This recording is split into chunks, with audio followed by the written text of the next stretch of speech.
Hello बेटा, सुप्रभात। कैसे हो मेरे प्यारे बच्चों? मेरे बच्चे अच्छे होंगे। ठीक है बेटा। अब ग्रामर में हमने पत्र भी समझ लिए हैं, समास भी समझ लिए हैं, उपसर्ग प्रत्यय भी समझ लिए हैं। अब आ जाते हैं, तीसरा टॉपिक है हमारा अर्थ की दृष्टि से वाक्य भेद। क्या है? अर्थ की दृष्टि से वाक्य भेद। ठीक है बेटा। अब वाक्य क्या होते हैं? वाक्य भाषा की मुख्य इकाई वाक्य होती है। जबकि भाषा की मुख्य इकाई यानी सबसे छोटी इकाई क्या होती है? ध्वनि। और ध्वनि के बाद ध्वनियों का जो सार्थक समूह होता है, शब्द, तो भाषा की इकाई वो होती है। लेकिन भाषा की जो मुख्य इकाई है वह है वाक्य। वह क्या है? वाक्य। तो वाक्य भाषा की मुख्य इकाई होता है जिससे किसी भाव को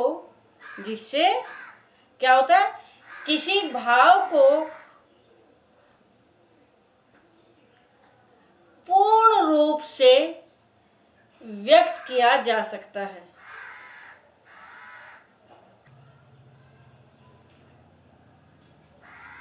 जिससे किसी भाव को पूर्ण रूप से व्यक्त किया जा सकता है, वाक्य वह होता है।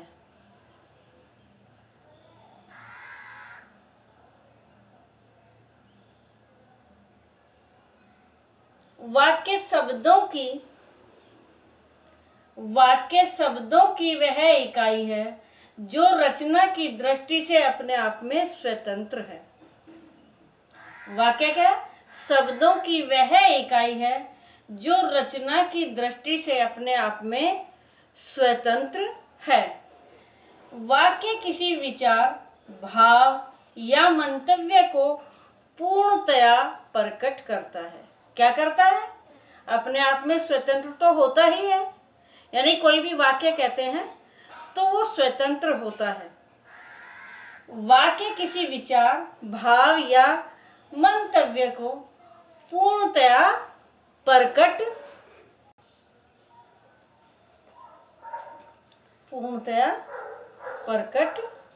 करता है।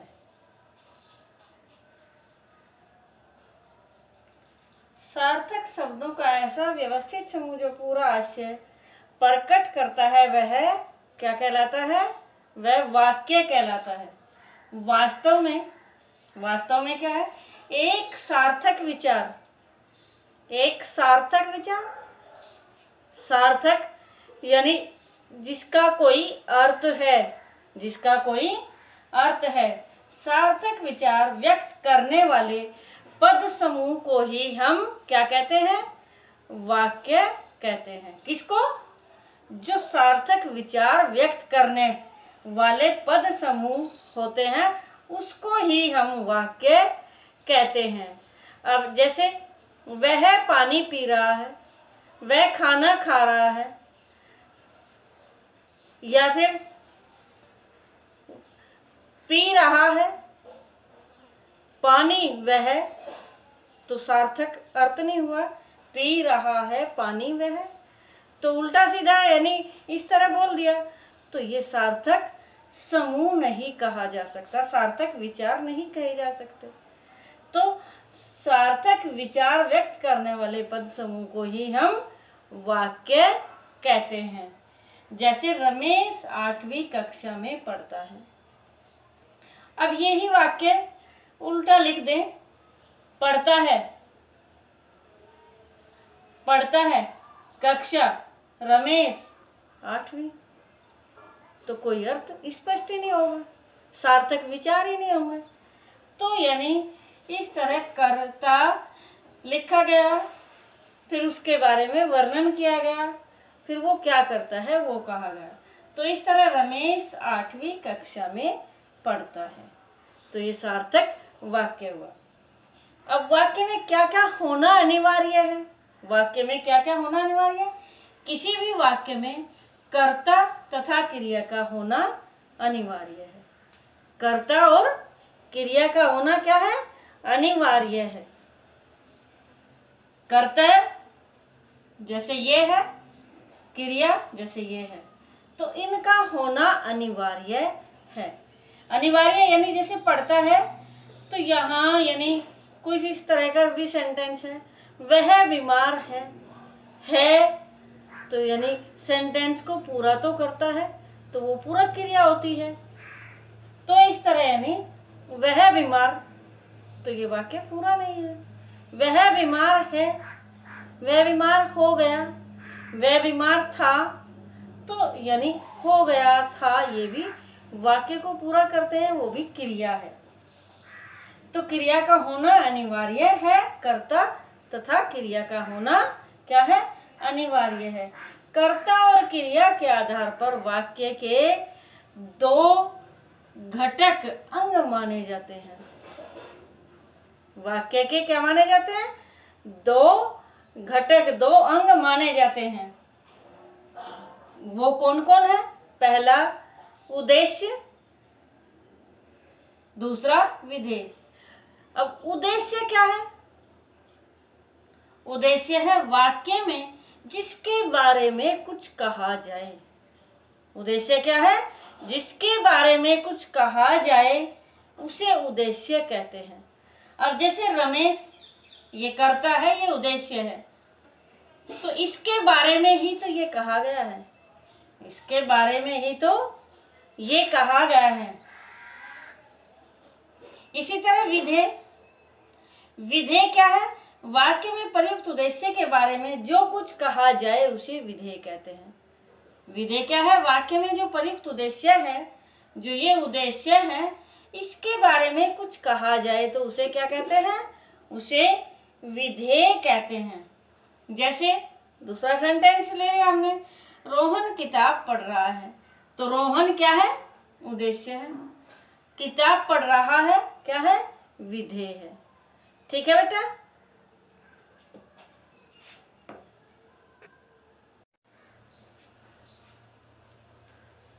तो अब वाक्य के भेद समझते हैं। वाक्य के अंग हो गए क्लियर? वाक्य के अंग दो होते हैं, कौन कौन से? उद्देश्य और विधेय। उद्देश्य और विधेय यानी कर्ता और कर्ता के बारे में वर्णन किया जाता है, वो विधेय होता है। कर्ता उद्देश्य होता है।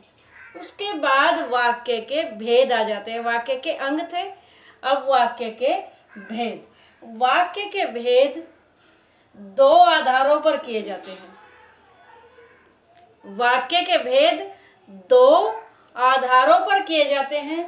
एक रचना की दृष्टि से वाक्य के भेद किए जाते हैं और दूसरे अर्थ की दृष्टि से वाक्य भेद किए जाते हैं। तो रचना की दृष्टि से वाक्य भेद क्या है? जो वाक्य रचे जाते हैं, बनाए जाते हैं, जो वाक्य बनाए जाते हैं, रचे जाते हैं, वो होते हैं रचना की दृष्टि से वाक्य भेद। कौन से? जो रचना की दृष्टि से वाक्य भेद है, जो बनाए जाते हैं, जो वाक्य लिखे जाते हैं, तो उनको बोलते हैं रचना की दृष्टि से वाक्य भेद। वो है सरल या साधारण वाक्य बोलते हैं, एक संयुक्त वाक्य और एक मिश्र वाक्य। तो ये वाक्य भेद में है, लेकिन ये वाले हमारे सिलेबस में नहीं हैं। ये हमारे सिलेबस में नहीं है। जो वाक्य भेद ये वाले हैं, ये 9th के सिलेबस में नहीं है। 9th के सिलेबस में है अब हमारे जो अर्थ की दृष्टि से वाक्य भेद है। जो अर्थ की दृष्टि से वाक्य भेद है। अर्थ की दृष्टि से वाक्य भेद,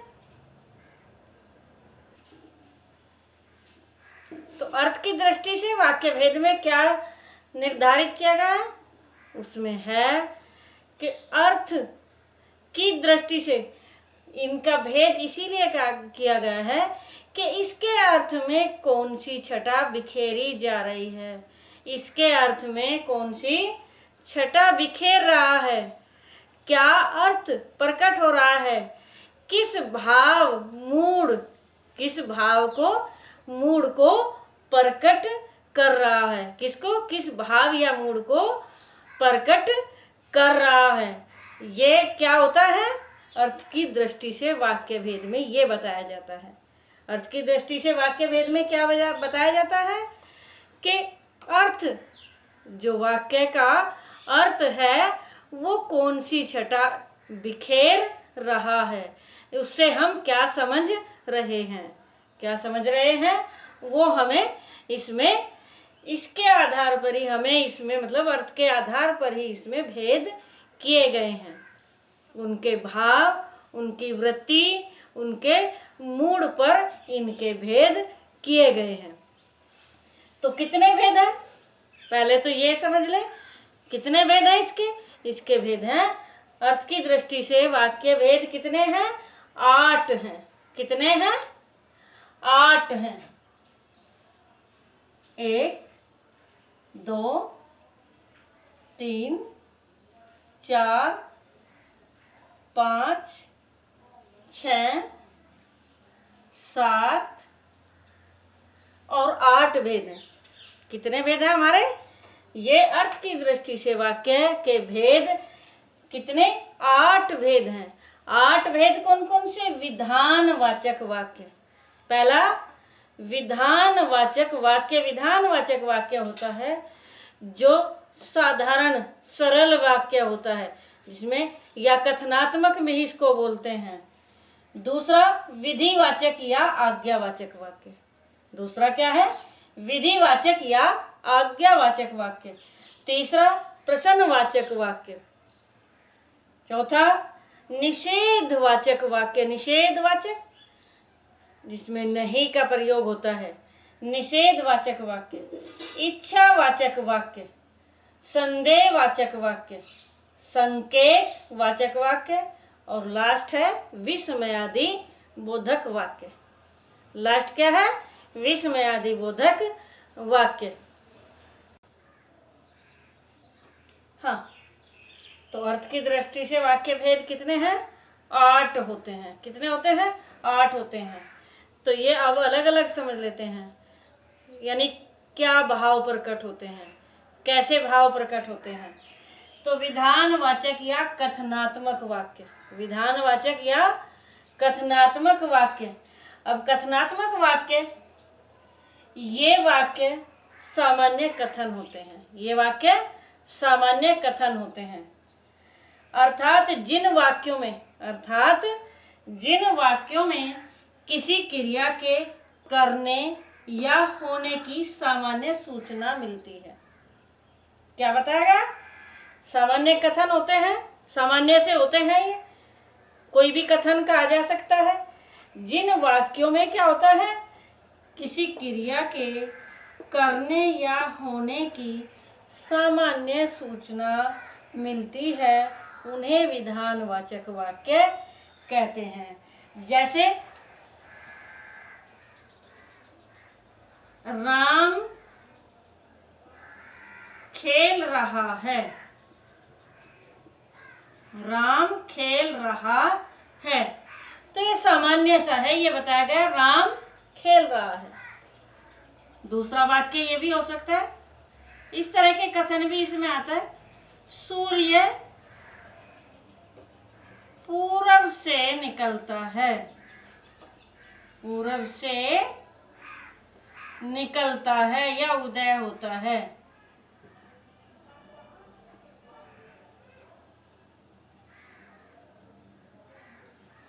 तो ये कथन है भाई, ये तो सार्वभौमिक सत्य है, यूनिवर्सल ट्रूथ है। सूर्य पूरब से निकलता है, तो ये एक कथन है। तो ये इस तरह के कथन भी किसमें आते हैं, विधानवाचक वाक्य में आते हैं।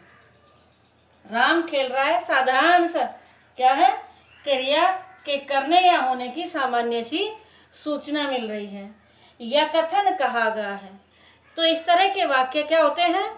सरल वाक्य यानी विधानवाचक या कथनात्मक वाक्य होते हैं। एक दो और उदाहरण ले लेते हैं।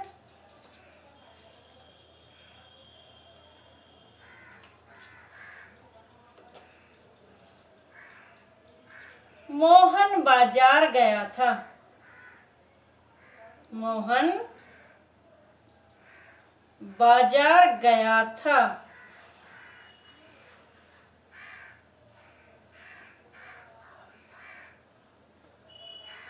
अब बताया गया कि मोहन क्या कर रहा? बाजार गया था। तो ये भी साधारण वाक्य है, ये भी केवल विधान कथन कहा गया है, बताया गया है। उद्देश्य और विधेय तो सभी वाक्यों में होते ही है, ये तो बताया गया है। लेकिन साधारण सा कथन जिसमें है वे वाक्य विधानवाचक या कथनात्मक वाक्य या साधारण वाक्य भी इनको बोल सकते हैं, ये होते हैं। ये इस तरह के भी हो सकते हैं, जैसे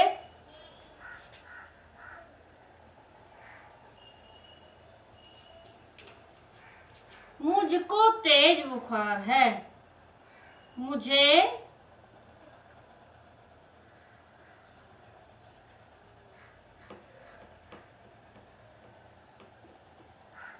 तेज बुखार है। ये भी साधारण है, अपने बारे में बताएगा, लेकिन मुझे तेज बुखार है। तो ये यानी स्थिति बताई गई, दशा बताई गई, अवस्था बताई गई है। तो स्थिति बताई गई है, साधारण सा सिंपल सा वाक्य है ये भी। तो ये कैसे वाक्य हैं? विधानवाचक वाक्य। विधानवाचक वाक्य में बिल्कुल जो साधारण से सिंपल से जो अफर्मेटिव सेंटेंस होते हैं, जो अफर्मेटिव सेंटेंस होते हैं वो सेंटेंस विधानवाचक वाक्य होते हैं। क्लियर? फिर से बताती हूँ, सूर्य पूरब से निकलता है, जिसमें क्या सिंपल सा साधारण सा वाक्य है, साधारण सा कथन है। वे इस तरह के वाक्य क्या होते हैं? इस तरह के वाक्य विधानवाचक वाक्य होते हैं, जिनमें वाक्य सामान्य सा कथन होता है, जिनमें सामान्य सा कथन होता है। ये क्लियर? अब दूसरा विधिवाचक वाक्य। दूसरा क्या है? दूसरा है विधिवाचक वाक्य। अब विधिवाचक वाक्य क्या है?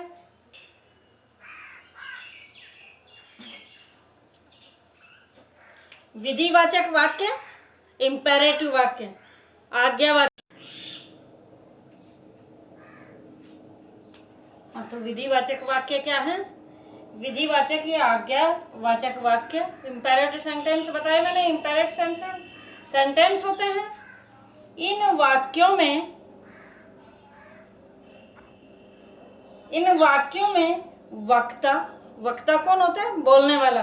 वक्ता आज्ञा, निर्देश, प्रार्थना या चेतावनी आदि भावों को व्यक्त करता है। क्या करता है इसमें? वक्ता आज्ञा, निर्देश, आज्ञा दे या निर्देश दे कोई भी, या प्रार्थना, या फिर प्रार्थना भी कर सकता है, या चेतावनी आदि भावों को व्यक्त करता है। अर्थात जिनमें आज्ञा, निर्देश, प्रार्थना, चेतावनी आदि का बोध हो, उन्हें विधिवाचक वाक्य कहते हैं या आज्ञावाचक वाक्य कहते हैं। तो ये क्लियर? जैसे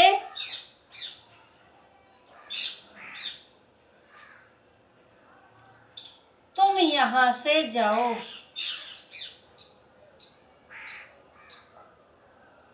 तुम यहां से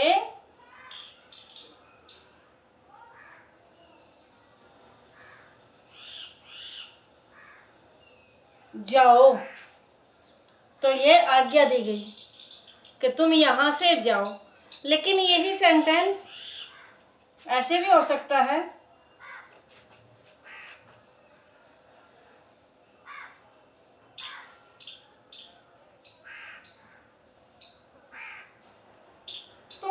यहाँ से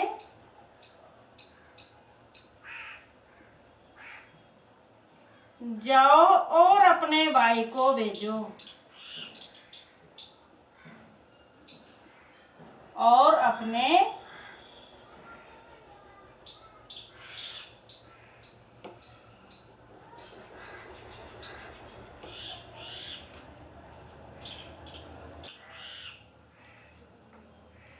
तुम यहाँ से जाओ और अपने भाई को भेजो। तो और से जोड़ा गया है ये, लेकिन ये आदेश ही दिया गया है, इसमें आज्ञा दी गई है, तो इसलिए ये विधिवाचक वाक्य है। इसी तरह अपना अपना कार्य करो, अपना अपना कार्य करो, तो इस वाक्य के अर्थ से क्या स्पष्ट होता है? इस वाक्य के अर्थ से स्पष्ट होता है कि आदेश दिया जा रहा है। इसी तरह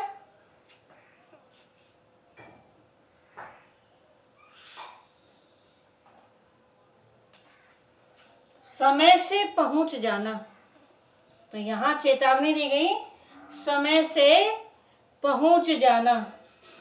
क्या करना है? समय से पहुंच जाना। इसी तरह प्रार्थना में कृपया अपनी पुस्तक दे दीजिए। कृपया अपनी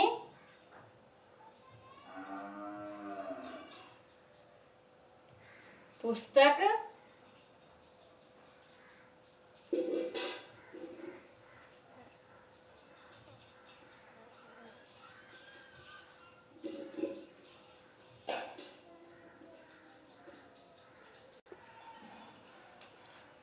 कृपया अपनी पुस्तक दे दीजिए।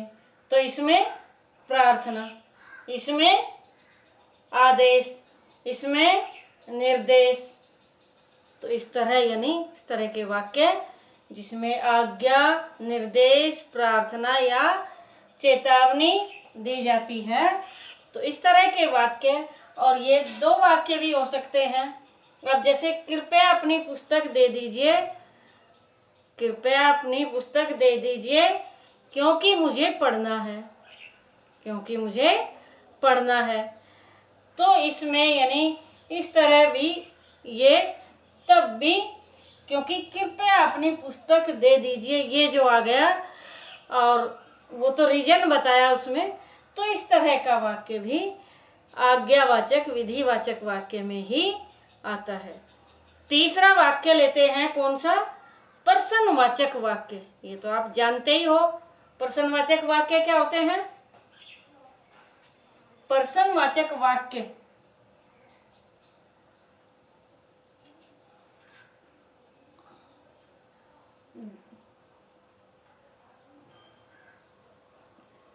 जिन वाक्यों में प्रश्न किया जाता है। प्रश्नवाचक वाक्य कौन से होते हैं? जिन वाक्यों में प्रश्न किया जाता है।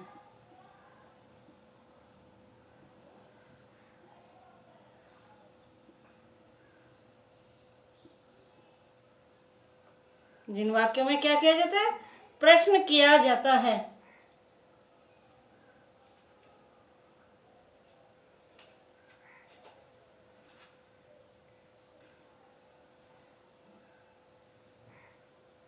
ये दो तरह के वाक्य होते हैं।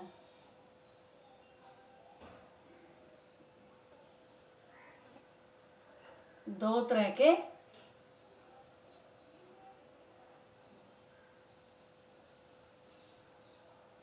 प्रश्नवाचक वाक्य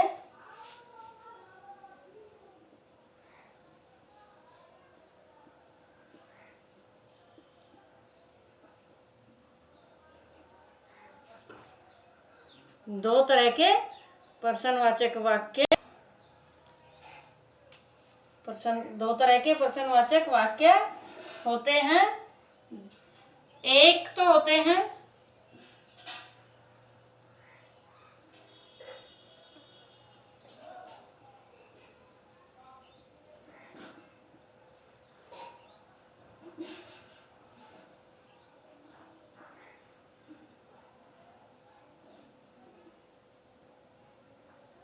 जिनका उत्तर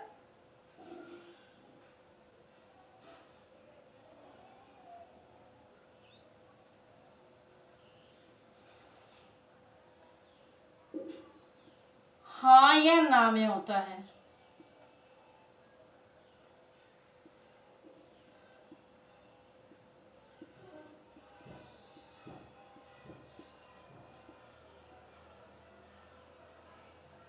एक, जिनका उत्तर हाँ या ना में नहीं दिया जा सकता। दूसरे क्या कैसे होते हैं?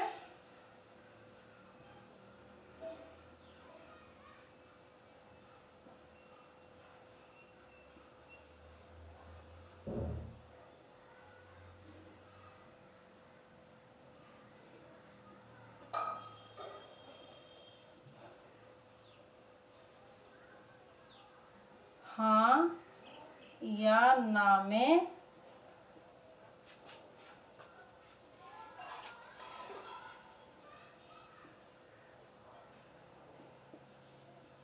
नहीं दिया जा सकता।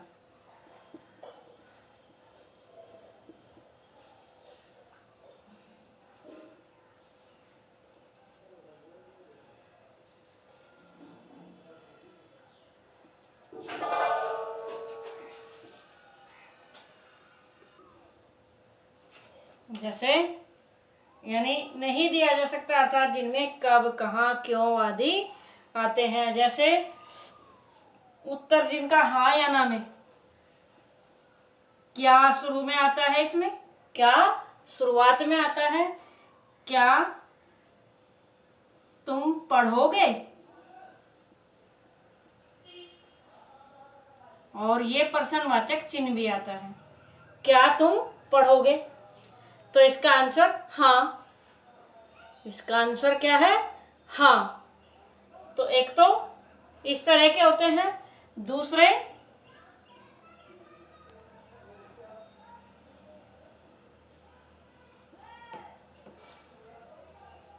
तुम्हें कब जाना है?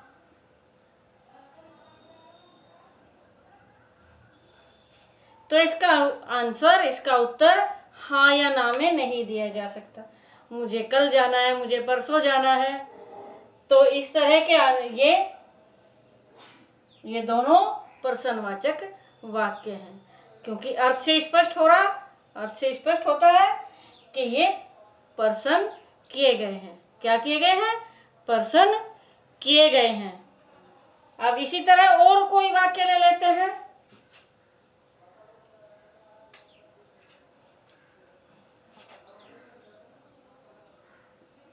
वह कौन था? वह कौन था जो तुमसे, वह कौन था जो तुमसे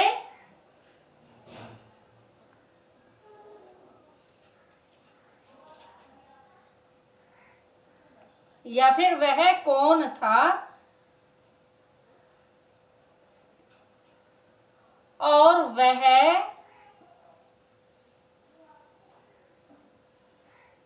क्या बात कर रहा था?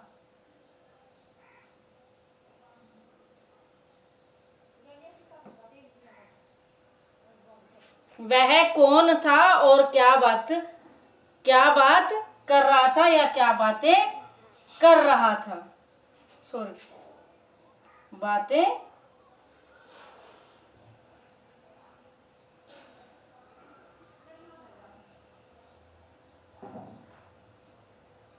प्रश्नवाचक चिन्ह लगेगा। तो ये इस तरह के वाक्य होते हैं जटिल वाक्य। प्रश्न ही पूछा गया है, 2 बार पूछा गया है, कौन था और क्या बातें कर रहा था। तो ये इस तरह के वाक्य भी प्रश्नवाचक वाक्य ही होते हैं। क्लियर? और कोई इसी तरह का ले लेते हैं।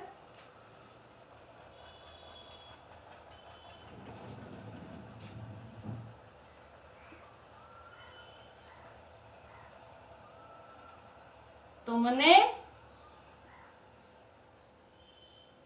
बताया क्यों नहीं?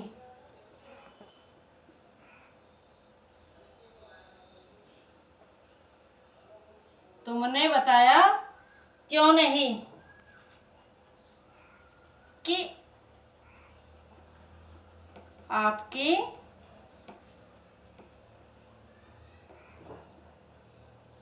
शादी कब हुई।